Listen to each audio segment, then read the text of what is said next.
നമ്മളിന്നൊരു മീൻ കറി വെക്കാൻ പോവാണ്. സിമ്പിളായിട്ടുള്ളൊരു മീൻ കറി കേട്ടോ. ചുമ വന്നു.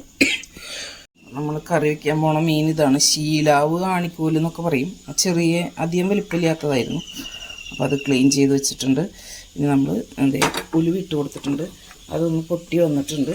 നമുക്ക് കുറച്ചേക്ക് ചെറിയുള്ളി, പച്ചമുളക്, വേപ്പില എല്ലാം കൂടി ഇട്ട് കൊടുക്കാം.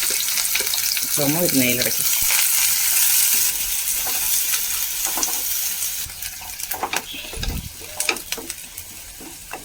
അപ്പം നമ്മളെ 1000 സബ്സ്ക്രൈബേഴ്സായി കേട്ടോ. അപ്പം അതിന് നമ്മളെ സഹായിച്ച എല്ലാ ഫ്രണ്ട്സിനും ഒരുപാട് താങ്ക്സ്. തുടർന്നും നിങ്ങളുടെ സപ്പോർട്ട് ഉണ്ടെങ്കിൽ നമുക്ക് മുന്നോട്ട് പോകാൻ പറ്റുള്ളൂ. ഞാൻ അങ്ങനെയൊന്നും പറയാറില്ല. സബ്സ്ക്രൈബ് ചെയ്യാനോ അല്ലെങ്കിൽ വീഡിയോ കാണാൻ ഷെയർ ചെയ്യാനൊന്നും പൊതുവെ പറയാത്ത ഒരാളാണ്. അതൊക്കെ ഓരോരുത്തരുടെ സൗകര്യം പോലെയാണല്ലോ. നമുക്ക് സമയത്തിനനുസരിച്ച് കാണാൻ ശ്രമിക്കുക. ഞാനും അങ്ങനെ തന്നെയാണ്. മറ്റുള്ള വീഡിയോസ് നമുക്ക് മാക്സിമം കാണാൻ ശ്രമിക്കാറുണ്ട്. അത് സമയം ഇത് പറഞ്ഞ മാതിരി സമയം ഒരു പ്രശ്നമാണ് എനിക്ക്.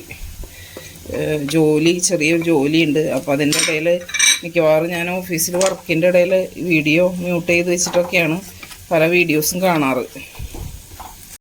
സംസാരത്തിൻ്റെ ഇടയിൽ ഇട്ട് കൊടുത്ത സാധനങ്ങളൊക്കെ പറയാൻ മറന്നുപോയി. മഞ്ഞൾപ്പൊടി, മുളക് പൊടി, മല്ലിപ്പൊടി, അര സ്പൂണ് മല്ലിപ്പൊടി ഉള്ളൂ. പിന്നെ ഒരു 3/4 സ്പൂൺ കാശ്മീരി മുളക് പൊടിയും കൂടിയാണ് ഇട്ട് കൊടുത്തത്. നമുക്കൊരു തക്കാളി അരിഞ്ഞിട്ട് കൊടുക്കാം. സംസാരത്തിൻ്റെ ഇടയിൽ അത് മറന്നുപോയി.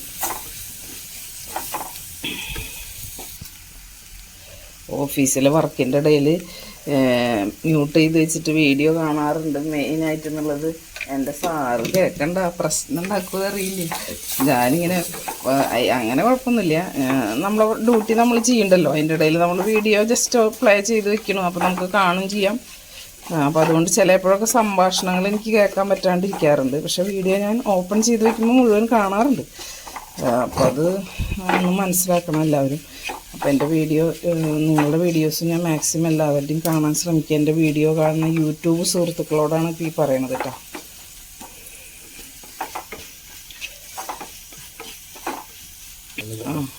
അപ്പോൾ നമ്മുടെ ഇട്ട പൊടികളും തക്കാളിയൊക്കെ വാടി വന്നിട്ടുണ്ട്. അപ്പോൾ നമുക്ക് ഇതിലേക്ക് തേങ്ങാപ്പാൽ ഒഴിച്ച് കൊടുക്കാം. അങ്ങനെ 1-ാം പാൽ 2-ാം പാൽ അങ്ങനെ കൃത്യമായിട്ടൊന്നും ആക്കി വെച്ചിട്ടില്ലേ. ഞാൻ പറഞ്ഞല്ലോ സിമ്പിളായിട്ടുള്ളൊരു കറിയാണെന്നുള്ളത്. പിന്നെ അത്ര വലിയ മുറിച്ച മീനൊന്നും അല്ലല്ലോ. അപ്പോൾ ഇതിന് ഇങ്ങനെ മതി. അപ്പോൾ അതിട്ട് കൊടുത്തിട്ടുണ്ട്. ഇനി കുറച്ച് പച്ചമാങ്ങ നുറുക്കിയിട്ട് കൊടുത്തിട്ടുണ്ട്. പുളി കുറവാണെങ്കിൽ ഞാനിവിടെ ഒരു ചെറിയ കഷ്ണം കുടപ്പുളി എടുത്ത് വെച്ചിട്ടുണ്ട്. പുളി കുറവാണെങ്കിൽ അതും കൂടി ഇട്ട് കൊടുക്കാം. കറിയൊക്കെ നന്നായി തിളച്ച് വന്നിട്ടുണ്ടെങ്കിൽ നമുക്ക് മീൻ കഷ്ണങ്ങളൊക്കെ പറക്കി ഇട്ട് കൊടുക്കാം. ഓരോന്നായിട്ട് ഇട്ട് കൊടുക്കാം.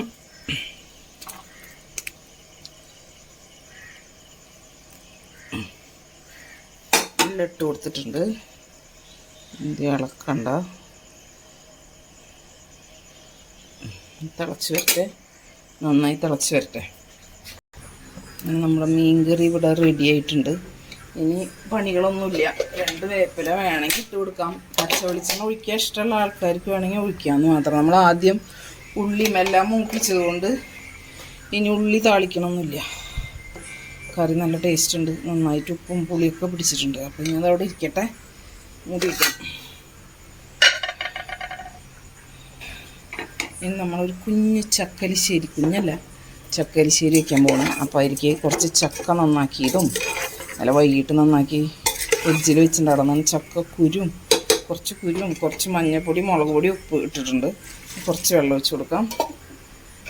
ഒറ്റ വിസിലടിച്ചാൽ മതി. വിസിലടിക്കട്ടെ.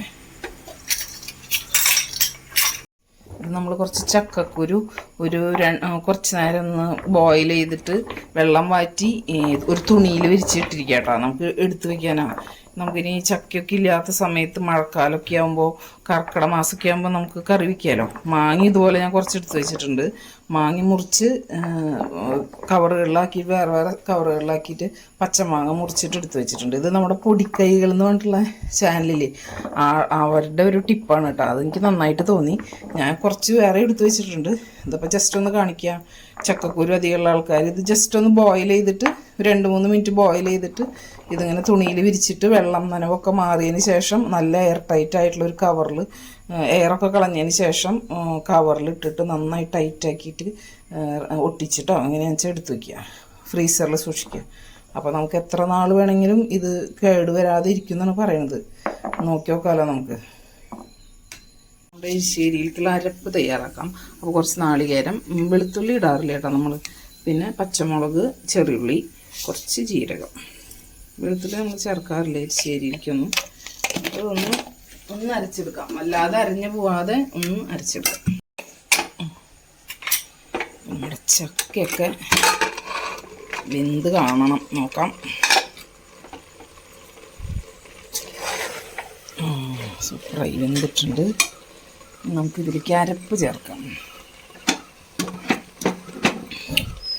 ചക്കരിശ്ശേരി വെച്ചു ഒരു പ്രാവശ്യം വെച്ചു, പക്ഷെ അത് കാണിച്ചൊന്നുമില്ല. കഴിഞ്ഞ പ്രാവശ്യം കാണിച്ചിട്ടുണ്ടായിരുന്നു, തുടങ്ങിയ സമയത്ത് കാണിച്ചിട്ടുണ്ടായിരുന്നു, ഏകദേശം 1 വർഷം മുമ്പ്. അപ്പോൾ അതൊന്നും അധികം ആരും കണ്ടില്ല. അപ്പോൾ പിന്നെ കാണണ്ട.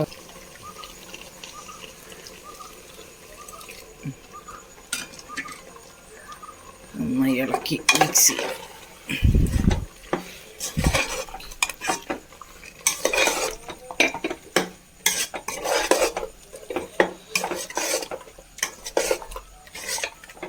ഉപ്പൊക്കെ ഉണ്ടോ എന്ന് നോക്കട്ടെ.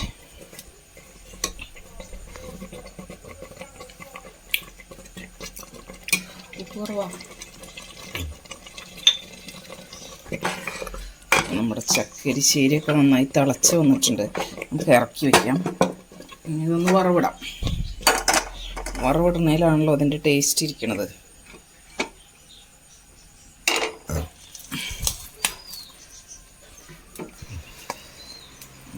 കടുക് ഇട്ട് കൊടുക്കാം. കടുകൊന്ന് പൊട്ടി വരട്ടെ.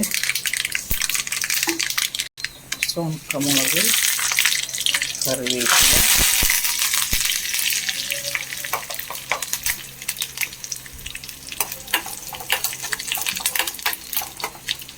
കുറച്ച് നാളികേരം,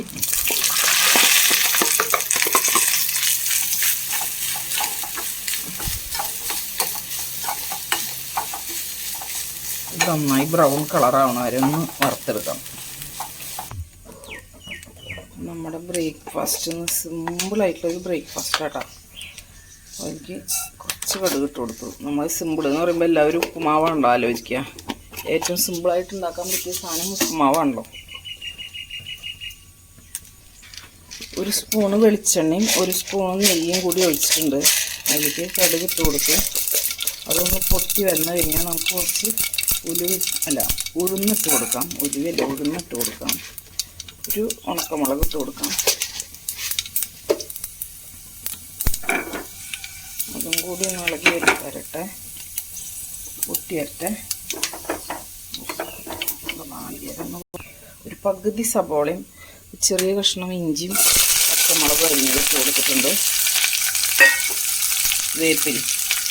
കറിവേപ്പിലും കൂടി ഇട്ടിട്ടുണ്ട് കേട്ടോ. ഇളക്കി കൊടുക്കാം.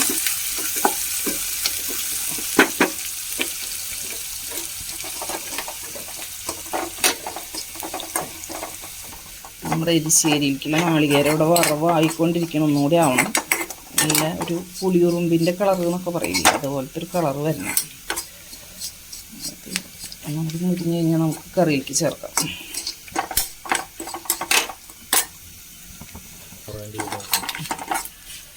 നമ്മുടെ തേങ്ങയൊക്കെ നല്ല കളറായിട്ട് ഗ്യാസ് ഓഫ് ചെയ്തിട്ട് കറിയിലേക്ക് ചേർത്ത് കൊടുക്കാം.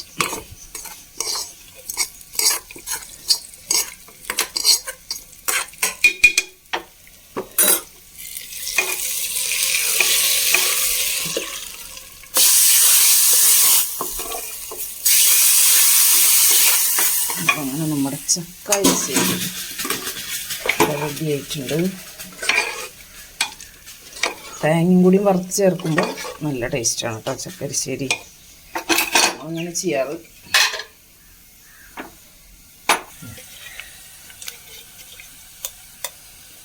ശക്കല ഉപ്പിട്ട് കൊടുക്കാം.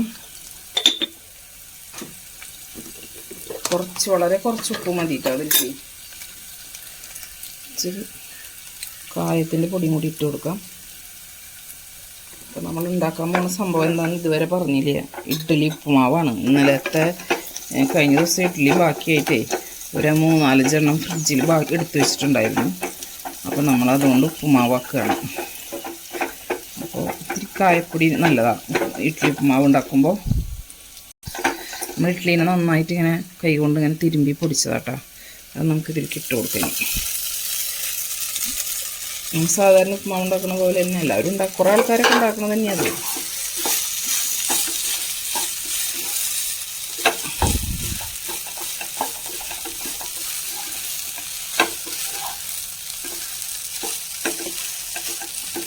ചൂടാവാൻ വേണ്ടി ഒരു 2-3 മിനിറ്റ് അടച്ചു വെച്ച് കൊടുക്കാം.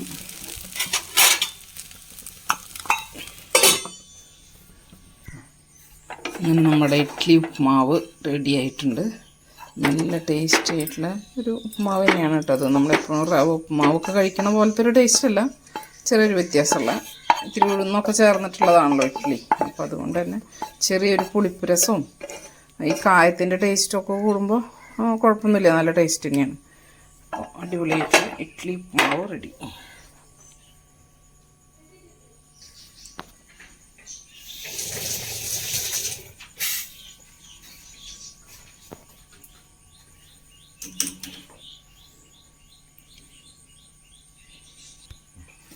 നമ്മുടെ മീൻകറി, ചക്ക അരിശ്ശേരി, പിന്നെ നമ്മുടെ ഇഡ്ഡലി ഉപ്പുമാവ്. ഇനി 2 കൊണ്ടാട്ട മുളകും കൂടി വറുത്ത് കഴിഞ്ഞാൽ നമ്മുടെ ഉച്ചക്കലത്തേക്കുള്ള പരിപാടി കഴിഞ്ഞു, രാവിലത്തേക്കും കഴിഞ്ഞു.